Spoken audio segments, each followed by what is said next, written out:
ሀራምቤ ሬዲዮ 98.7 ከነሙሉ ክብሩ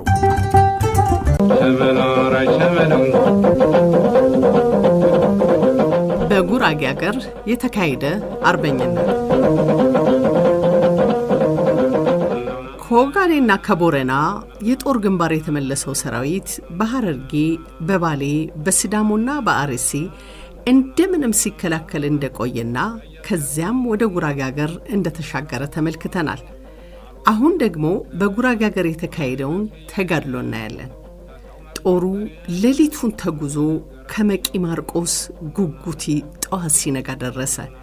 ከዛ ደግሞ ከሃዲያን ምክር እየተመራ አዲስ የጠላት ጦር ጠበቀው። የኢትዮጵያ ጦር አዛዦች አስቸኳይ የሐሳብ ልውውጥ አደረጉ። አብዛኞቹ የጦር መሪዎቹ ለሞት ቁርጠኛ ስለነበሩ ከውሳኔ ለመድረስ አልተቸገሩም። በተለይ ደጃዝማች ገብረ ማርያም ለውድ አገራቸው ለኢትዮጵያ በዛች ቀን የሞትን ጽዋ ለመቀበል ቁርጠኛ መሆናቸውን በሰራዊቱ ፊት ገለጹ።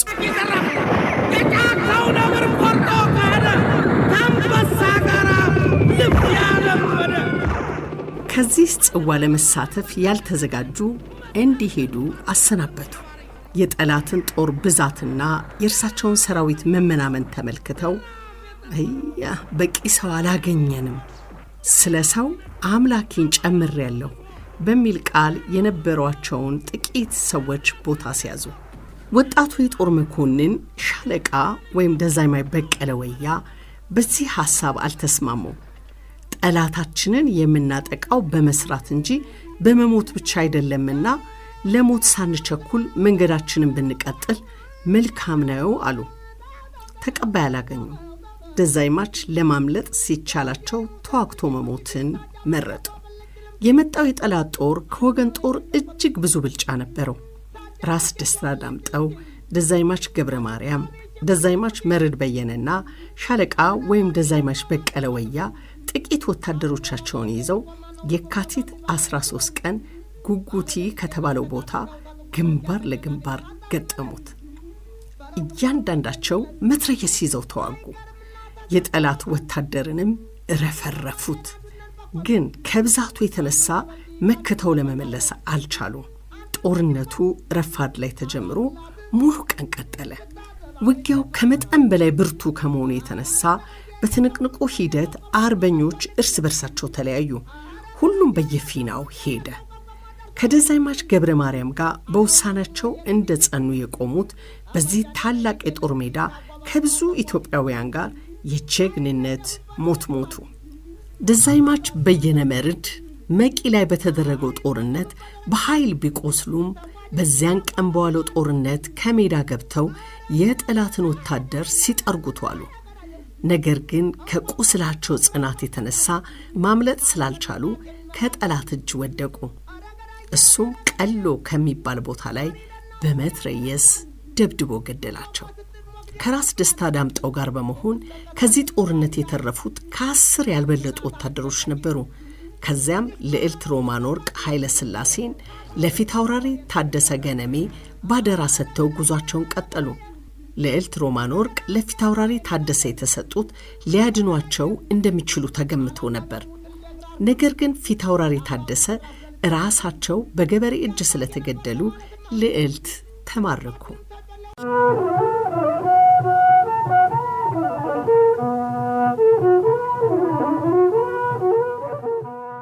ከዚያም አዳሚት ሁሉ የተባለ ወረዳ ኃላፊ የነበረው ሰውዬ ከገበሬው ተቀብሎ ላለቆቹ አስተላለፋቸው።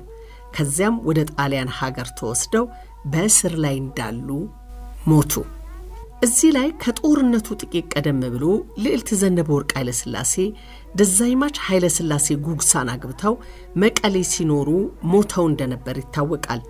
ምንም እንኳን የኛው አሟሟት በህመም ቢሆንም እነዚህ ሁለት ልዕልቶች በአገር ውስጥ ቆይተው እንደ ማንኛውም ነዋሪ ሕይወታቸውን ለኢትዮጵያ እንደሰጡ ሊታወቅላቸው ይገባል።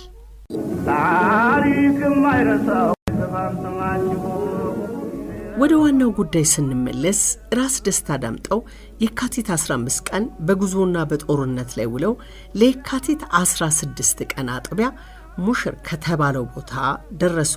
ከሀገሩ ሰዎች ጋር በተደረገው ንግግር ወደ ጊቤ በረሃ መግባት የተሻለ ሆኖ ተገኘ። መንገዱን የሚያውቁ 2 ሰዎች ተሰጥተዋቸው ጉዟቸውን ቀጠሉ። መንገዱን ለመሯቸው 70 ብር የተከፈላቸው ቢሆንም የተቀጠሩት ባላገሮች ራሳቸው መሐላቸውን አፍርሰው ጠቋሚ በመሆን ለጠላት ነገሩባቸው። የጠላት ጦርም አገሬውን ጨምሮ በብዛት ሆኖ ቢመጣባቸውም በድፍረት ገጠሙት። ጠላት ሌሊቱን ካደረገባቸው ከበባ ሰብሮ ለመውጣት ባደረጉት ሙከራ ከተረፉት 10 ያህል ሰዎች 4ቱ ሞቱ፣ 2ቱ ቆሰሉ። በዚህ ሁኔታ ራስ ደስታ ዳምጠው ብቻቸውን ቀሩ። ከሞቱትና ከቆሰሉት ወታደሮች መካከል ሆነው የጦር ልብሳቸውን ለብሰው በቤልጂክ መትረየስ የጠላትን ወታደር እንደረፈረፉት ነጋ። በመሃሉም ጥይት ስላለቀባቸው ተናደው መትረየሳቸውን ወረወሩት። ከዚያም ባገኙት መሳሪያ ሁሉ ተዋጉ። ያገኟቸው መሳሪያዎችና የሽጉጣቸው ጥይት አንድ እንኳን ሳይቀር ስላለቀባቸው እጃቸውን ኪሳቸው እስከተው በወታደሮቻቸው ሬሳ መካከል ይንጎራደዱ ጀመር። ከጠዋቱ በ12 ሰዓት በጣሊያኖች እጅ ተያዙ። እንደ ተያዙም የሞቱት ወታደሮቻቸው እንዲቀበሩ፣ የቆሰሉትም ተነስተው ሕክምና እንዲደረግላቸው ጠየቁ። በዚህ አይነት ተፈጸመላቸው። ጠላት በበቅሎ አስቀምጦ ከሙሽር እስከ ቡታጅራ ከተማ መጣቸው። ከዚያም የኢጣሊያ መኮንኖች የክብር ሰላምታ ሰጥተው ከድንኳን ውስጥ አስቀመጧቸው። ራስ ደስታ መያዛቸውን የሚገልጽ ቴሌግራም ወደ አዲስ አበባ ተላለፈ። በዛ ሰዓት ለጉዳዩ ውሳኔ መስጠቱን ስልጣን የዋናው ጠላታቸው የግራዚያኒ ነበር።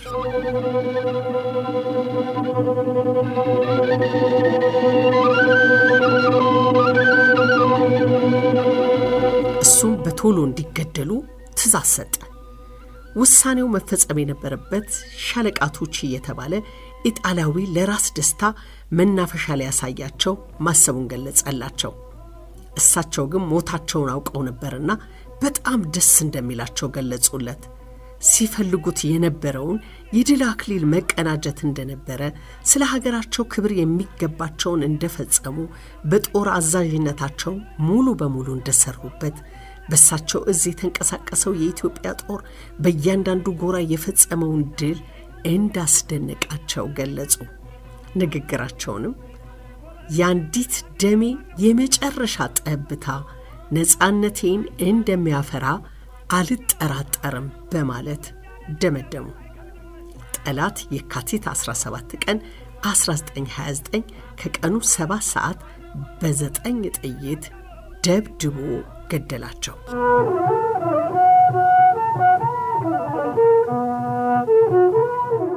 በአካባቢው የነበሩ የ3 ደብር ካህናት በመስቃን መድኃኔዓለም ቤተክርስቲያን ጸሎተ ፍታት ካደረሱላቸው በኋላ አስከሬናቸው ወደ ምድረ ከብድ ተጉዞ በአቡነ ገብረ መንፈስ ቅዱስ ገዳም የካቲት 18 ቀን 1929 በክብር ተቀበረ።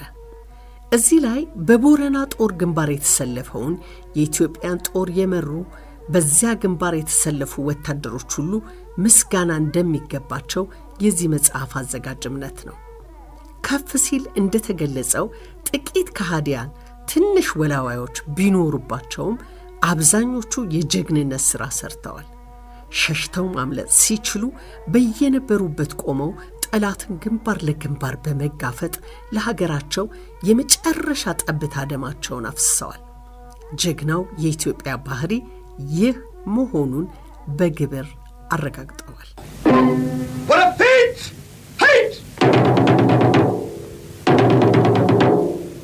ግራዚያኒና ሌሎች የኢጣሊያ ሹማምንት እንዲሁም የጦር መኮንኖች የደቡብ ትግል በእነዚህ የጦር አለቆች የሚፈታ መስሏቸው ነበር።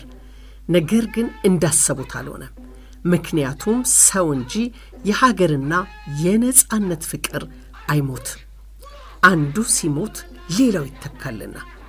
የጉራጌ ሀገር ትግል ከነራስ ደስታ ደዛማች ገብረ ማርያምና ደዛማች በየነ አስክሬን ጋር አልተቀበረም። ሌሎቹ ጀግኖች ተነሱ። በግልጽ እንደሚታየው ትግሉ ይበልጡን ተቀጣጠለ።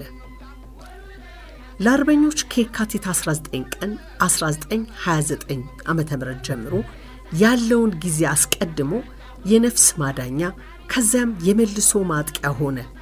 በአካባቢው ያለው የጉራጌና የአማራ ህብረተሰብ ጠላቱን ለመቋቋም ተደራጀ። ይህንን የውስጥ እንቅስቃሴ ጠላት ተረዳ። አፍራሽ እርምጃ ለመውሰድ የሚረዳውን የልምምጥና የማስፈራራት ስራውን በጣምራ ቀጠለ። ለዚህ ጉዳይ መሳሪያ ያደረገው ሙሴ ቀስተኛን ነበር። እዚህ ላይ ስለ ሙሴ ቀስተኛ ማንነት አንዳንድ ነጥቦችን እንመልከት። ሙሴ ቀስተኛ ቀደም ብሎ ወደ ኢትዮጵያ በመግባት የአማርኛ ቋንቋን ያጠናና በየመኳንንቱ ቤት እየዞረ ወሬ የሚለቅም የስዊስ ተወላጅ ነኝ ይበል እንጂ በ1888 በአድዋ ጦርነት ጊዜ የኢጣሊያ ወታደር ሆኖ መጥቶ ከተማረከ በኋላ ሳይመለስ እዚሁ የኖረ ሰው ነበር። ከንጉሠ ነገሥቱም መጠነኛ ቅርበት ነበረው። የኢጣሊያ ወረራ ሲንቀሳቀስ የነሱ ሰላይ ሆነ። አዲስ አበባ ሲገቡ ደግሞ በአስታራቂነት ስም የአርበኝነትን እንቅስቃሴ በሚታይባቸው ቦታዎች እየዞረ ነገርን ማካሄድ አመጣ። ዋና ዋና ስራዎቹ 3 ነበሩ። ከነዚህም አንደኛው የአርበኛውን ልብ በስብከት መከፋፈል፣ ሁለተኛ ደግሞ እያንዳንዱን ልብ ፍንቅል ወደ ጠላት እንዲገባና ለሱ መሳሪያ እንዲሆን ማድረግ ሲሆን፣ ሶስተኛው ደግሞ የአርበኞችን ሁኔታ እያጠና እነሱን ማጥፋት የሚቻልበትን መንገድ ለጣሊያን ምክር መስጠት። ይህ ሰው ወደ ቡልጋም ሄዶ ነበር። በዚያ ያደረገውን ከቦታው ገልጻለሁ። ቀደም ብሎ ከነራስ ደስታ ጋር አድርጎት የነበረውን በመቀጠል ወደ ጉራጌ ሀገር ሄደ። በዛን ጊዜ ባላምባራስ ወይም ደጃዝማች ገረሱ ዱኪ የሚመሩት የመራና ያመያ አርበኞች በስቅላት ስለተቀጡ ጥበቡ ከሸፈ። ወደ ዋናው ጉዳይ ስንመለስ አርበኛው ጠላቱን በየቦታው ግንባር ለግንባር እየገጠመ ያርበደብደው ቀጠለ።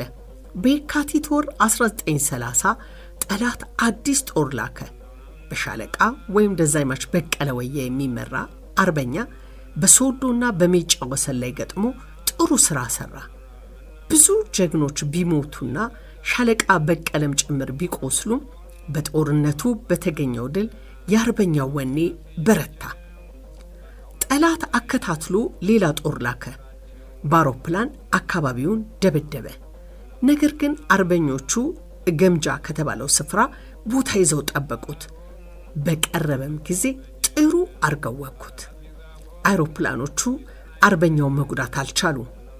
ጦርነቱ እስከ ተከፈተበት ጊዜ ድረስ ጠላት የነበሩትን አላወቀም ነበር።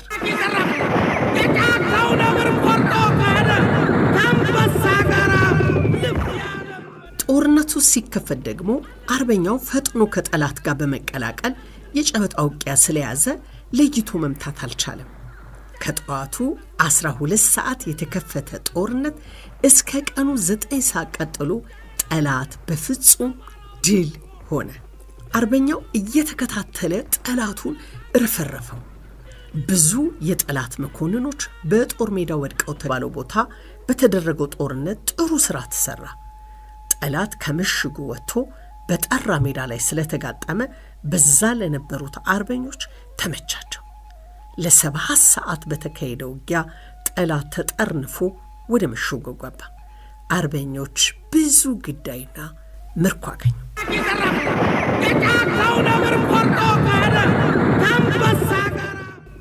በ1931 ዘመን ለጠላት የሚዛን መጠበቂያ ሲወጣ የአርበኞቹ ኃይል ደግሞ የማይበርድ መሆኑ ታወቀ።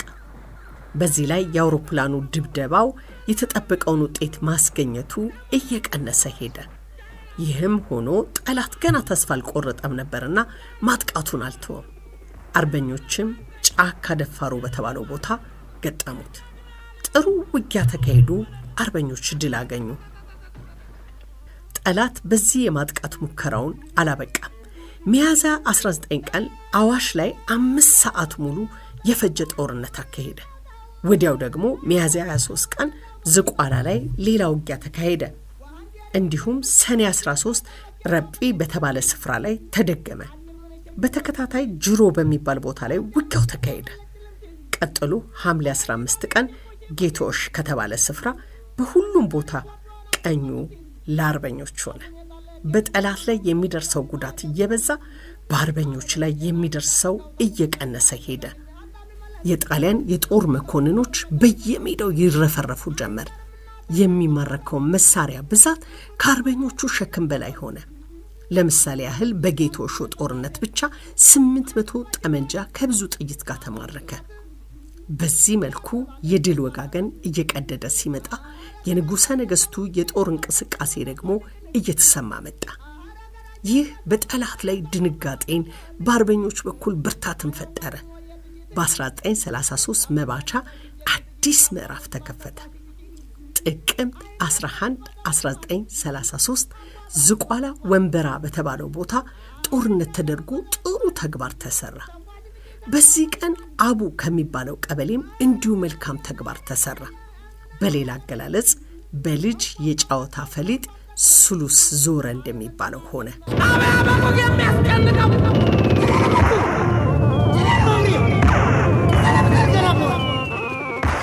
ጥቅምት 13 ቀን 1933 ሌመን ከሴ በተባለው ቦታ በድንገት ተኩስ ተከፈተ። የበለጠው ምቹ ቦታ በአርበኞች እጅ ስለነበር ቀናቸው። የጣሊያን ጦር ደግሞ እንኳን ቆሞ መዋጋት ሸሽቶ ማምለጥ አቃተው። ዋናው የጦር አዛዥ የነበረው ኮሎኔል ከሳበሳ ከብዙ የጣሊያን መኮንኖች ጋር በጦርነት ላይ ወደቀ። አንድ ነጭ መኮንንም ተማረከ። 13 ካሚዮኖች በአርበኞች እጅ ተቃጠሉ። የከሳበሳ ሻንጣ ሲከፈት ታላቁ ባላምበሳ የኢትዮጵያ ሰንደቅ ዓላማ ተገኘ። ሰራዊቱ በአንድነት ቆሞ የህሊና ጸሎት አድርሶ ከፍ አድርጎ አውለበለበው። ብዙዎቹም ከደስታ ብዛት አለቀሱ። ጠላት የሞት ማጥቃቱን ቀጠለ። ውጤቻ በተባለው ቦታ በተደረገው ጦርነት 3 መትረየስ ከብዙ ጠመንጃና ጥይት ጋር በአርበኞች ተማረከ። ጣሊያን ከጅማ፣ ከሲዳሞ፣ ከአርሲ፣ ከናዝሬት፣ ከሞጆ፣ ከቢሾፍቱ፣ ከወሊሶ፣ ከአዲስ አበባ ጭምር አዲስ ጦር አመጣ። አርበኞች በድፍረት ገጠሙ። ጥር 7 ቀን 1933 ከንጋት እስከ ምሽት በተካሄደው ጦርነት ብዙ የጠላት ወታደሮች ወደቁ። ከአርበኞችም ጥቂት ሞቱ፣ ሌሎቹ ጥቂት ቆሰሉ። በተከታታይ መቂና በዲቅሮ ላይ በተደረጉ ጦርነቶችም አርበኞች ቀናቸው።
ልብ ቆራጡ